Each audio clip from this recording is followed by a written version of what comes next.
بسم اللہ الرحمن الرحیم۔ حلیمہ سعدیہ کی گود میں۔ اس زمانے میں عرب کا دستور یہ تھا کہ جب ان کے ہاں کوئی بچہ ہوتا تو وہ دیہات سے آنے والی دائیوں کے حوالے کر دیتے تھے تاکہ دیہات میں بچے کی نشو و نما بہتر ہو اور وہ خالص عربی زبان سیکھ سکے۔ دائیوں کا قافلہ مکہ میں داخل ہوا۔ انہوں نے ان گھروں کی تلاش شروع کی جن میں بچے پیدا ہوئے تھے۔ اس طرح بہت سی دائیاں جناب عبدالمطلب کے گھر بھی آئیں۔ نبی کریم صلی اللہ علیہ وسلم کو دیکھا، لیکن جب انہیں معلوم ہوا کہ بچہ تو یتیم پیدا ہوا ہے تو اس خیال سے چھوڑ کر آگے بڑھ گئیں کہ یتیم بچے کے گھرانے سے انہیں کیا ملے گا۔ اس طرح دائیاں آتی رہیں جاتی رہیں، کسی نے آپ کو دودھ پلانا منظور نہ کیا، اور کرتی بھی کیسے۔ یہ سعادت تو حضرت حلیمہ رضی اللہ تعالیٰ عنہ کے حصے میں آنا تھی۔ جب حلیمہ رضی اللہ تعالیٰ عنہ مکہ پہنچی تو انہیں معلوم ہوا سب عورتوں کو کوئی نہ کوئی بچہ مل گیا ہے اور اب صرف وہ بغیر بچے کے رہ گئی ہیں، اور اب کوئی بچہ باقی نہیں بچا۔ ہاں، ایک یتیم بچہ ضرور باقی ہے جسے دوسری عورتیں چھوڑ گئی ہیں۔ حلیمہ سعدیہ رضی اللہ تعالیٰ عنہ نے اپنے شوہر عبداللہ ابن حارث سے کہا، خدا کی قسم مجھے یہ بات بہت ناگوار گزر رہی ہے کہ میں بغیر بچے کے جاؤں۔ دوسری سب عورتیں بچے لے کر جائیں، یہ مجھے طعنے دیں گی، اس لیے کیوں نہ ہم اسی یتیم بچے کو لے لیں۔ عبداللہ بن حارث بولے، کوئی حرج نہیں، ہو سکتا اللہ اسی بچے کے ذریعے میں خیر و برکت عطا فرما دے۔ چنانچہ حضرت حلیمہ سعدیہ رضی اللہ تعالیٰ عنہ عبدالمطلب کے گھر گئیں۔ جناب عبدالمطلب اور حضرت آمنہ نے انہیں خوش آمدید کہا۔ پھر آمنہ انہیں بچے کے پاس لے آئیں۔ آپ اس وقت ایک اونی چادر میں لپٹے ہوئے تھے۔ وہ چادر سفید رنگ کی تھی۔ آپ کے نیچے ایک سبز رنگ کا ریشمی کپڑا تھا۔ آپ سیدھے لیٹے ہوئے تھے۔ آپ کی سانس کی آواز کے ساتھ مشک کی سی خوشبو نکل کر پھیل رہی تھی۔ حلیمہ سعدیہ رضی اللہ تعالیٰ عنہ آپ کے حسن و جمال کو دیکھ کر حیرت زدہ رہ گئی۔ آپ اس وقت سوئے ہوئے تھے۔ انہوں نے جھکانا مناسب نہ سمجھا، لیکن جو ہی انہوں نے پیار سے اپنا ہاتھ آپ کے سینے پر رکھا، آپ مسکرا دیے اور آنکھیں کھول کر ان کی طرف دیکھنے لگے۔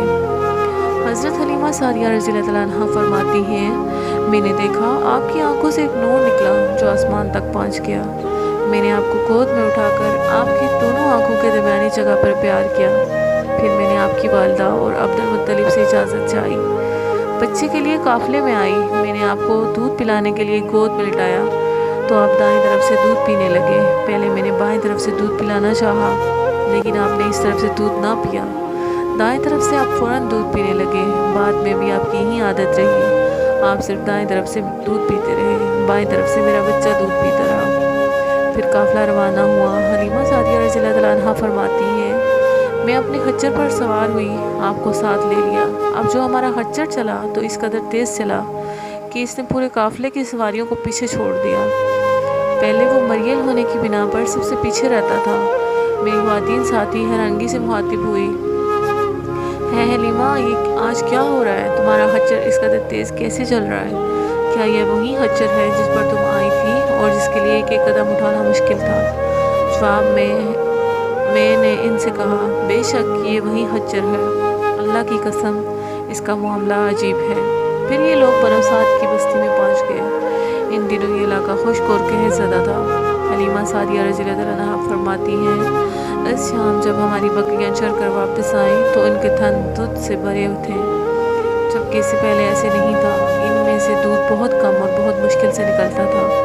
ہم نے اس دن اپنی بکریوں کا دودھ دوہا تو ہمارے سارے برتن بھر گئے، اور ہم نے جان لیا کہ یہ ساری برکت اس بچے کی وجہ سے ہے۔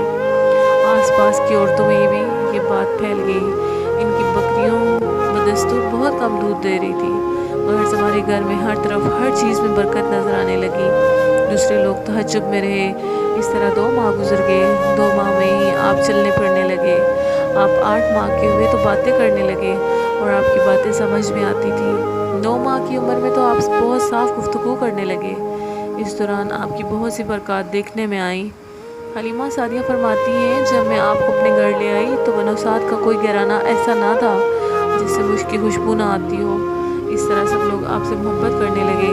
جب ہم نے آپ کا دودھ چھڑایا تو آپ کی زبان مبارک سے یہ الفاظ نکلے، اللہ اکبر کبیرہ والحمدللہ کثیرہ وسبحان اللہ بکرۃ واصیلا، یعنی اللہ تعالیٰ بہت بڑا ہے، اللہ تعالیٰ کے لیے بے حد تعریف ہے اور اس کے لیے صبح و شام پاکی ہے۔